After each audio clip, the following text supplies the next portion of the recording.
ايه رأيكم في الجمال زي اللي بتشتروها من بره ولا لأ؟ هنعمل النهاردة الفراخ الشيش المتقطعة بتاعة الحاتي بطريقة وطعم روعة، بس احلى وانضف 100 مرة من بره. المشويات دي عموما يعني عيب كده تبقوا متابعيني وتشتروا اي مشويات من بره، لحمة فراخ اي حاجة، لاني بعملها بطعم وتتبيلة وريحة احلى كمان من بتاعة بره. وانتوا بنفسكم هتجربوا وتحكموا. الفراخ مستوية دايبة زبدة، مش ناشفة خالص، وبجد هتعجبكم جدا ان شاء الله. هسمي الله وهجيب معايا فرخة كده كبيرة. انا بصوا بسلك الجلد الاول كده بالمقص، وبعد كده هقطع الفرخة دي. الاول هقسمها كده نصين، وبعد كده هقطعها على 12 حتة. هقطع الورك 3 حتت، والصدر برضو نفس الكلام. الدبوس بقطعه لوحده كده. الصدر الاول هقسمه معاكم،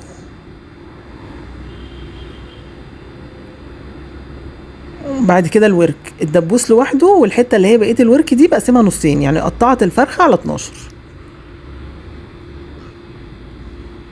فرخة. طبعا مغسولة ونضيفة وزي الفل ومتنشفة، وبعد ما بخلص تقطيع برضو بغسلها وبنشفها تاني.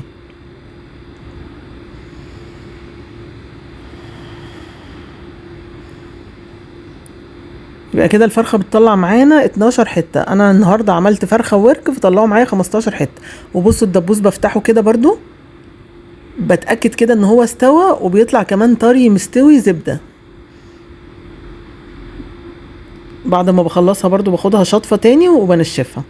التتبيلة بقى اللي هتطلعها معاكو وهم بصلاية، طماطميتين، 3 معالق كبار خل، 3 معالق كبار ليمون. هاخد الكلام ده كله واصفيه، عشان انا مش عايزه الطفل اي طفل او اي شوائب كده هيتتحرق معاكم.